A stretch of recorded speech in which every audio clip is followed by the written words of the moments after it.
One India Kannada YouTube ಚಾನಲ್ಗೆ ಸ್ವಾಗತ. ನಾನು ಸಂದೀಪ್. ನಿಮಗೆಲ್ಲ ಗೊತ್ತಾಗಿದೆ, ಪುಣೆ ಮತ್ತು ಗುಜರಾತ್ ತಂಡಗಳು ಈ ಒಂದು IPLನ ಆಡುವುದು ಕೊನೆಯ ಒಂದು ಟೂರ್ನಿ ಅಂತ. ಈ ಒಂದು ಪುಣೆ ಮತ್ತು ಗುಜರಾತ್ ತಂಡಕ್ಕೆ 2 ವರ್ಷಗಳ ಒಂದು ಅಗ್ರಿಮೆಂಟ್ ಮಾತ್ರ ಇತ್ತು. ಆ ತಂಡಗಳು ಏನು ರಿಕ್ವೆಸ್ಟ್ ಮಾಡ್ಕೋತಾ ಇದೆ ಅಂದರೆ IPL ಮಂಡಳಿ ಜೊತೆ ಈ ಒಂದು 2 ವರ್ಷದ ಈ ಒಂದು ಅಗ್ರಿಮೆಂಟನ್ನು ವಿಸ್ತರಿಸಿ ಅಂತ ಅವರು ರಿಕ್ವೆಸ್ಟನ್ನು ಮಾಡ್ಕೋತಿದ್ದಾರೆ. ಆದರೆ ಅದಕ್ಕೆ BCCI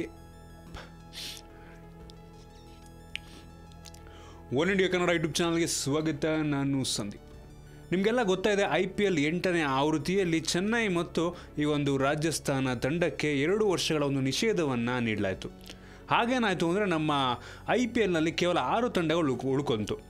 ಆಗ 6 ತಂಡಗಳು ಸಾಕಾಗಲ್ಲ ಈ ಒಂದು ಟೂರ್ನಿಗೆ ಅಂದ್ಬಿಟ್ಟು 2 ತಂಡಗಳನ್ನ ಹೊಸ ಬಿಡ್ಡಿಂಗ್ ಮುಖಾಂತರ ಕರೆದು 2 ಟೀಮ್ಗಳನ್ನ ಸೇರಿಸ್ಕೊಳ್ಳಾಯಿತು. ಅದು ಪುಣೆ ಮತ್ತು ಗುಜರಾತ್.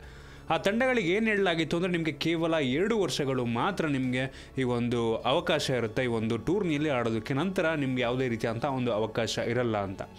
ಅಂದರೆ ಈ ಒಂದು 2 ವರ್ಷ ಆದ ನಂತರ, ಅಂದರೆ ಈ ಒಂದು ಸೀಸನ್ ಆದ ತಕ್ಷಣ ಗುಜರಾತ್ ಮತ್ತು ಪುಣೆ ತಂಡಗಳು ಇನ್ನು ಮುಂದೆ IPLನ ಆಡೋ ಹೋಗಿಲ್ಲ.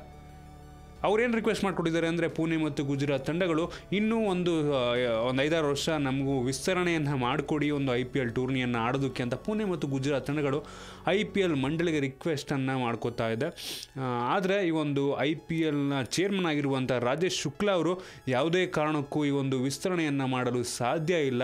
ಒಂದು ವೇಳೆ ಅಂದರೆ IPL 11ನೇ ಆವೃತ್ತಿಯಲ್ಲಿ ಏನಾದರೂ ನಾವು 10 ಟೀಮನ್ನು ಆಡಿಸ್ಬೇಕು ಅಂತ ಏನಾದರೂ ಡಿಸಿಷನ್ ತೊಗೊಂಡ್ರೂ ಕೂಡ ಈ ಎಕ್ಸ್ಟ್ರಾ 2 ಟೀಮ್ಗಳಿಗೆ ಮತ್ತೆ ಹೊಸದಾಗಿ ಬಿಡ್ಡಿಂಗನ್ನು ಕರೆದು ನಾವು ಈ ಒಂದು ಸ್ಥಾನವನ್ನು ಕೊಡ್ತೀವಿ ಒಂದು ತಂಡಗಳಿಗೆ ಈ ಒಂದು IPLನಲ್ಲಿ ಆಡೋದಕ್ಕೋಸ್ಕರ. ಯಾವುದೇ ಕಾರಣಕ್ಕೂ ಈ ಒಂದು ಪುಣೆ ಮತ್ತು ಗುಜರಾತ್ ತಂಡಗಳಿಗೆ ಈ ಒಂದು IPL ಆಡುವುದಕ್ಕೆ ಒಂದು ಇದ್ದಂಥ ಪರ್ಮಿಷನನ್ನು, ಈ ಒಂದು ಅಗ್ರಿಮೆಂಟನ್ನು ಯಾವುದೇ ಕಾರಣಕ್ಕೂ ವಿಸ್ತರಿಸಲು ಸಾಧ್ಯ ಇಲ್ಲ ಅಂತ ರಾಜೇಶ್ ಶುಕ್ಲಾ ಅವರು ಹೇಳಿಕೆಯನ್ನು ನೀಡಿದ್ದಾರೆ. ಈ ಮೂಲಕ ಇದು ಪುಣೆ ಮತ್ತು ಗುಜರಾತ್ ತಂಡಗಳಿಗೆ ಈ ಒಂದು IPL ಕೊನೆಯ ಟೂರ್ನಿ ಆಗಿರುತ್ತೆ. ಮುಂದಿನ ವರ್ಷ 2 ತಂಡಗಳು ಆಡಲ್ಲ. ಮುಂದಿನ ವರ್ಷ ಚೆನ್ನೈ ಮತ್ತು ರಾಜಸ್ಥಾನ ತಂಡಗಳು IPL 11ರಲ್ಲಿ ವಾಪಸ್ ಆಗ್ತಾ ಇದೆ.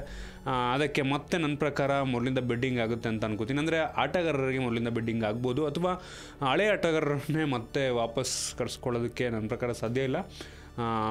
ಮುಂದಿನ ವರ್ಷ ಚೆನ್ನೈ ಮತ್ತು ರಾಜಸ್ಥಾನ ತಂಡಗಳು 100% ಬರ್ತಾ ಇದೆ. ಕಾದು ನೋಡಬೇಕಾಗಿದೆ ಯಾವ ರೀತಿ ಇರುತ್ತೆ 2 ತಂಡಗಳು ವಾಪಸ್ ಬಂದ ನಂತರ, ಮತ್ತು ಪುಣೆ ಮತ್ತು ಗುಜರಾತ್ ಹೋಗ್ತಾ ಇರೋದು ಮತ್ತೆ ಆದರೆ ಮುಂದಿನ ವರ್ಷ ಏನಾದರೂ 10 ತಂಡಗಳೇನಾದರೂ ಆಡಿದ್ರೆ, 10 ತಂಡಗಳನ್ನ ಆಡಿಸಿದ್ರೆ ಏನಾದರೂ IPL ಮಂಡಳಿ ಈ 2 ಪುಣೆ ಮತ್ತು ಗುಜರಾತ್ ತಂಡಗಳು ಮತ್ತೆ ಬಿಡ್ ಮಾಡಿ ಬಂದರೂ ಬರ್ಬೋದು, ಯಾರಿಗೆ ಗೊತ್ತು ಅಲ್ವಾ? ನಿಮಗೆ ಅನಿಸುತ್ತೆ ಒಂದು ವಿಷಯದ ಬಗ್ಗೆ, ಪುಣೆ ಮತ್ತು ಗುಜರಾತ್ ತಂಡಗಳು ಮುಂದಿನ ಸೀಸನಲ್ಲಿ ಆಡ್ತಾ ಇಲ್ಲ ಮತ್ತು ಚೆನ್ನೈ ಮತ್ತು ರಾಜಸ್ಥಾನ ಮತ್ತೆ ಬರ್ತಾ ಇದೆ. ನಿಮ್ಗೆ ಇದ್ರ ಬಗ್ಗೆ ಅನಿಸುತ್ತೆ ಕೆಲ ಕಾಮೆಂಟಲ್ಲಿ ತಿಳಿಸಿ. ನಿಮಗೆ ಅಂದರೆ ವಿಡಿಯೋ ಇಷ್ಟ ಆಗಿದ್ದರೆ ಲೈಕ್ ಮಾಡಿ, ಶೇರ್ ಮಾಡಿ. ಇದೇ ರೀತಿ ನಮ್ಮ ಬೇರೆ ಬೇರೆ ವೀಡಿಯೋಗಳಿಗೆ ಒನ್ ಇಂಡಿಯಾ ಕನ್ನಡ ಯೂಟ್ಯೂಬ್ ಚಾನಲ್ಗೆ ಸಬ್ಸ್ಕ್ರೈಬ್ ಮಾಡಿ. ಧನ್ಯವಾದ.